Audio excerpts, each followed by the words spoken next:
When most African youths are being caught in the middle of poverty and riches, the first thing that comes to their mind is to leave their country in search of greener pastures.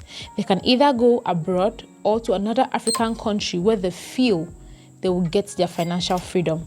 But most times, that isn't the case. Welcome to Solid Finance Podcast, and it's Finance with Abbas. On today's episode, we'll be looking at the illegal migrants who go to South Africa and Kenya, how they are being treated, and what they pass through in those countries.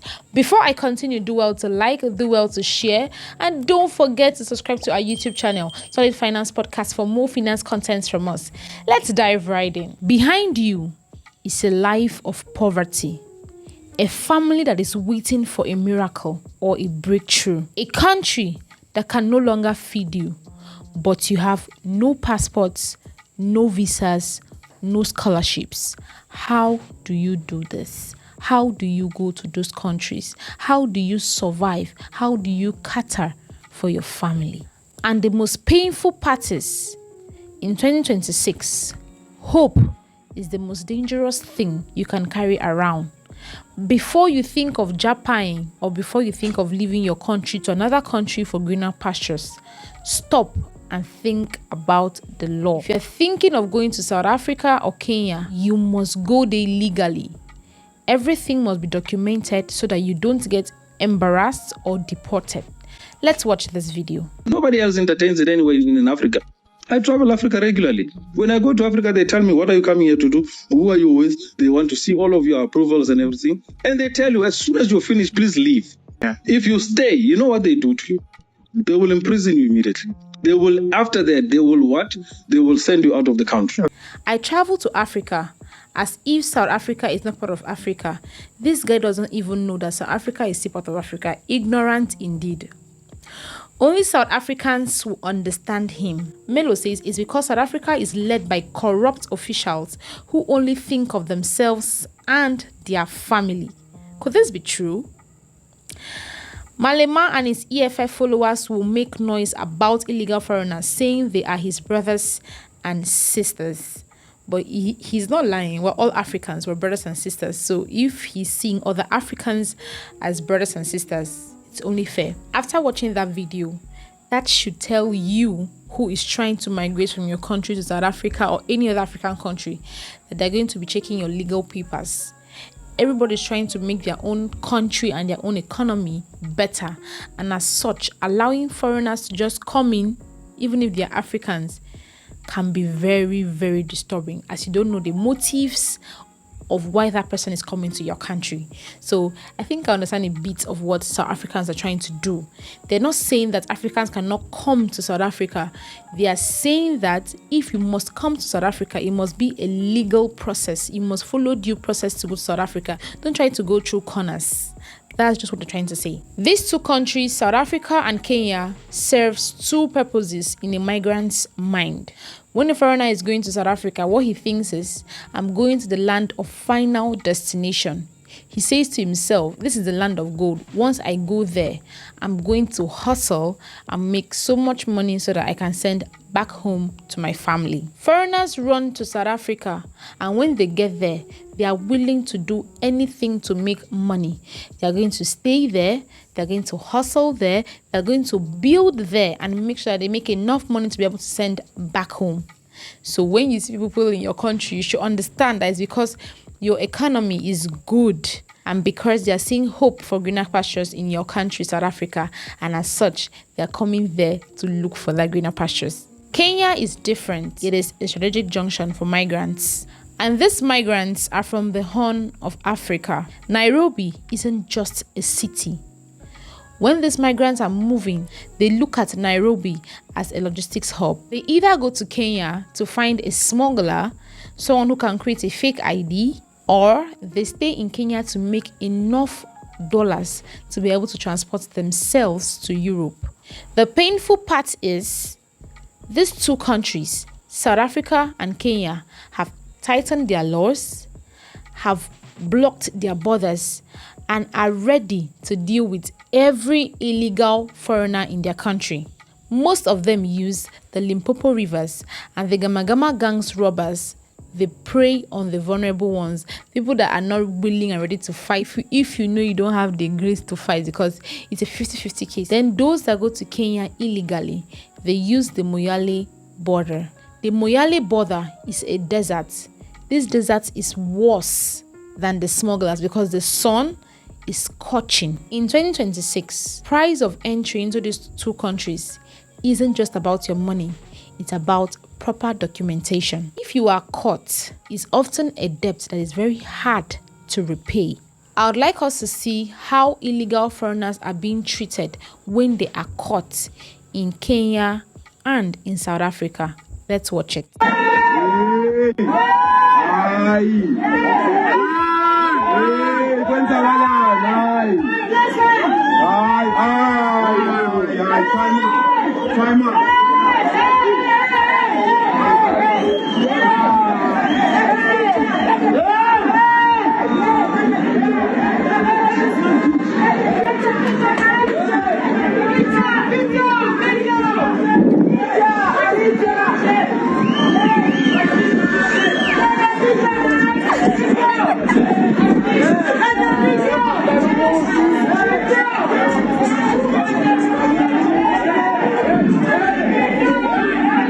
I'd like to take some comments from this video.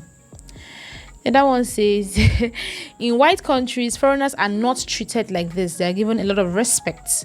The best color of respect today are white people. Funny, all these white people that most of them are racist. The other one says, good job, officers. That should be a South African. The other one says, none honor the earth. We are Africans. We are here to stay and will not go anywhere. Violence. The other one says, officers are just doing their job. The other one says, she should have provided the document. This drama could have been prevented. Just like I said earlier, if you know you don't have your legal papers, your legal documents, please stay in your country. Deeply troubling. Law enforcement must protect rights, not violate them. Respect and dignity should be upheld for everyone, regardless of your nationality. Having watched that video, you can see that that girl has been humiliated. Her dignity, you don't know if that's where she walks, that's the street where she walks. It means she can't show her face there again. And if truly she doesn't have her legal papers, it means that she's going to be deported. For some reason, I just feel bad that Africans are not United Nation of Africa. Abi, is that how you guys say it? I just feel like we're also being racist to ourselves because these women and these children, they look harmless. If they are caught doing drugs or caught doing a bad thing, that would be a very different case, you get.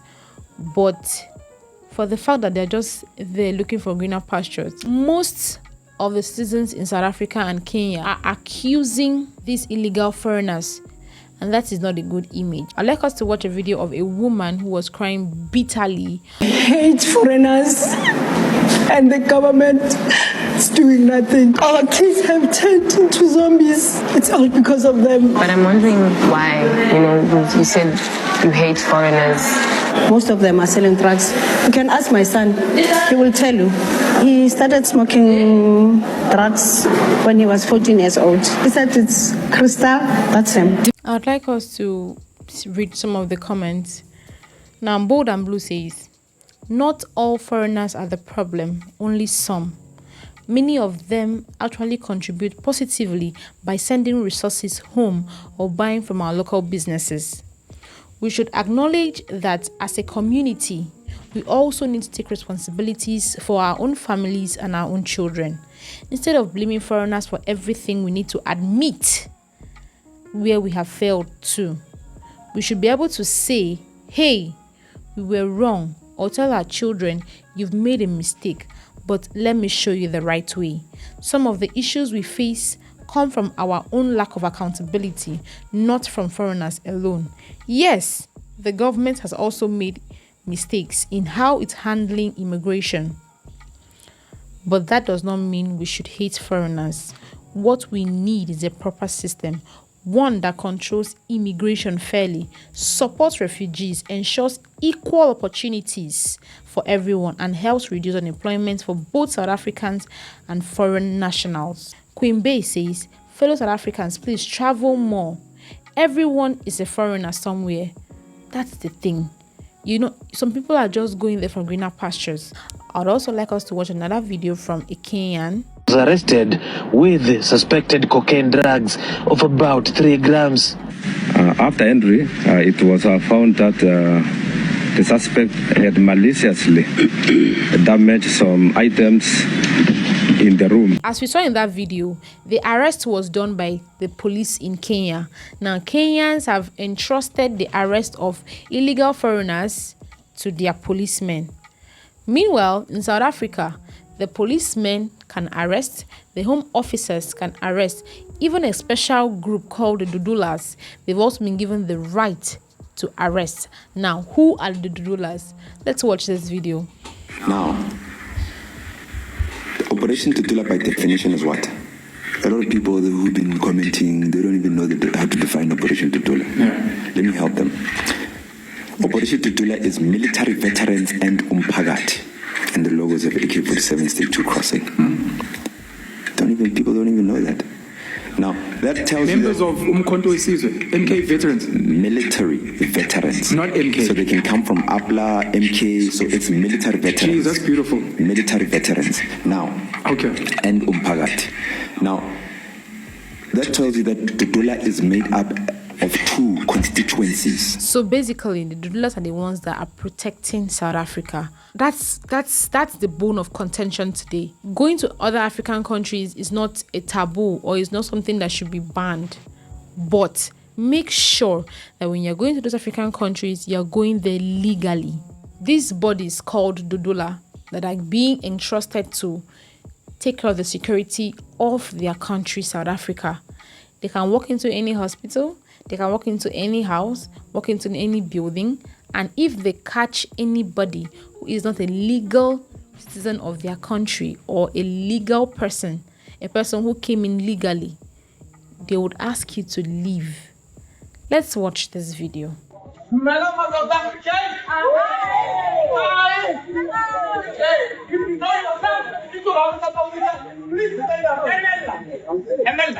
If you know yourself that you're not South African, please be always from. All these nurses and doctors, they are here for South Africans. Get up South Africa. Please stand up. Don't try us. What's that? You run faster than what are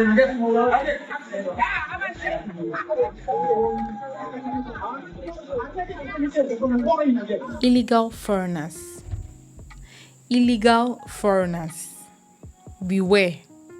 South Africa and Kenya are not smiling. They are taking this business very serious. People will be asking, Mommy, I don't have any connect. How do I do? How do I go about it? You have to legalize yourself with the home officers in South Africa before you can stay there freely. Let's watch this video. Fellow foreign brother, my dear fellow foreign sister, if you are residing in the Republic of South Africa, please take note that the processing of application of documentation at the Department of Home Affairs is changing drastically. Unfortunately for you, if you do not submit according to what is required, honestly, you will be rejected and you will be flagged and you will be... I'd like to take some comments from this video. This one here says, South Africa is the new US, forgetting roots whilst playing in the colonizer's hand. Divide and conquer Africa. South Africa is one of the most industrialized economies on the continent, so naturally it attracts attention, just like Ghana, Kenya, Egypt, and others attract people from different countries. Migration and interest usually follow. Opportunities, infrastructures, and market size. That doesn't mean other African countries don't matter. It simply reflects economic realities. The goal shouldn't be competition between African countries, but growth across the continent. That person is making a very valid point. This competition shouldn't be amongst African countries. Unlike other African countries that don't know every citizen in their country, South Africa is modernized to that level where every person who has a voter's card, the person's face, full name, phone number, and address is being registered in the government house. So if that person commits a crime or if the person is found wanting, it is easy for you to trace the person.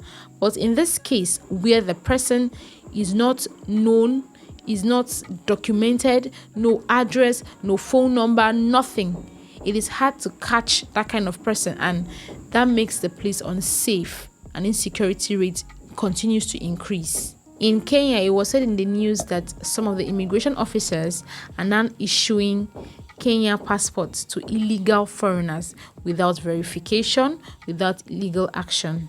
Let's watch that video. Fellow Kenyans, this is not funny. This is dangerously alarming. What the heck is going on? What is happening to our statehood? What is happening to our statecraft? Is it true the immigration department is serving passports to foreigners like popcorns to moviegoers?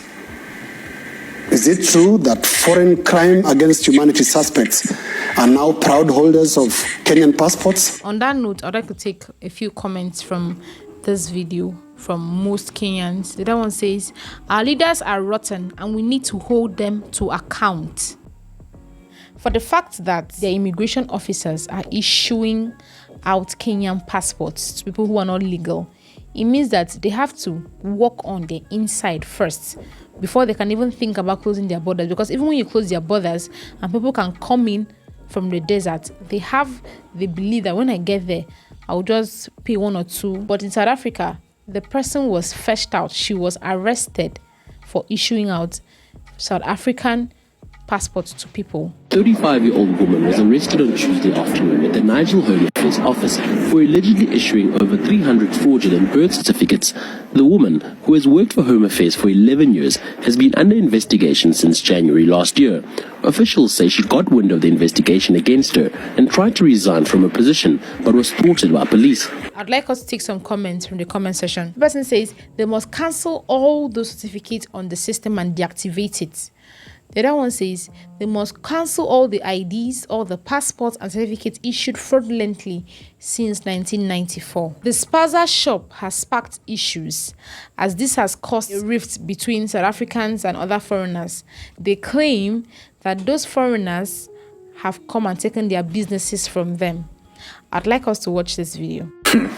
You know why we're losing the spaza shop business in South Africa? The spaza shop business is not just about selling goods.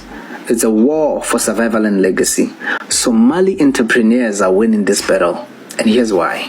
Firstly, they come with a mindset of long-term endurance. I met a Somali broor who worked for 5 years without pay. I'd like us to take some comments from that video. The other one said, remember how Somalia fought for your independence from apartheid, brother? They're your brothers. The other one say, open by 5 o'clock in the morning and close by 12 at midnight for 5 years.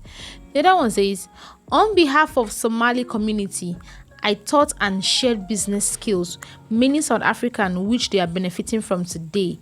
And I'm proud of it. We can win together. 2025 alone, South African governments deported over 51,000 people. 51,000 people. Wow, that's massive. They have now set new laws in 2026. So if you know you're not legalized, go to the Home Office and try to legalize yourself. If you know that your papers are outdated, go and keep it up to date. A video also surfaced on the internet. They were talking about young men being the ones that are coming there. When they are being caught, they complain of, oh, we're having economic crisis, we're having pressure from our government and all of those kind of complaints. Before you drop your comments, I'd like us to watch this video. We have middle-aged men from Somalia and Ethiopia. No women and children. No elderly men. No elderly women. And these ones that are in South Africa, they're always seeking asylum. I'm not sure what they are running away from. But these are young men, not women, not children, not the elderly. So it means that all the crises that is happening in Somalia and Ethiopia, it does not affect the children. I would like us to look at some comments from this video. The other one says, asylum seekers must go to a neighboring country, but they come here. Most of them are mercenaries, fit and young. I also wonder why. Home affairs system must be upgraded and reject those requests of those who skip more countries and come here. I think they are here for something big and we must be prepared for anything. The last one says, we have useless NDF doing nothing about their attack on our country. A lot of things just going on in different countries. If you don't know, you don't know. Don't be deceived by, oh, I have a connect that can take us to this country. I have a connect that can take us to this country, especially women. I know that it's only when a risk taker is ready that he turns to survive. But please, please and please, make sure that before you go to any of these African countries, you have done your paperwork legally. Most South Africans are saying that South Africa cannot be a home for homeless Africans. If you're having crisis in your country, it is your government's place to either take you guys in the neighboring country or fight what is happening to your country. Just last year, South Africa spent 52 million rands in deporting illegal foreigners back to their country. Meanwhile, if they invested that money in blocking their borders and trying to legalize those ones that are already in the country, it would have been better and it would have saved them more money. To conclude, I'd like us to watch this video showing a South African who has spoken up, saying that South Africa is not the home for homeless foreigners. And make South Africa a solution to countries having problems. South Africa is a country that has to take care of its own problems. South Africa is a country that currently has the highest unemployment rates in the world. You can't say because 50,000 people in Congo or wherever are having problems with their governments, we become the home to those people. I'd like us to take some comments from the comment section. The first person here says, she's speaking only facts. The other one says, give Dr. Peter Grenoir a chance. You will have the best country in the world. Migration is the story of Africa, but being undocumented in 2026 means being unprotected. Whether it's in rands or shillings, the price of a life that is hiding is worth more. So do the right thing, stay safe, and please be protected. I'd like you to drop it in the comment section. Do well to like, do well to share. Don't forget to subscribe to our YouTube channel, Solid Finance Podcast, for more finance contents from us. Until next time, bye for now.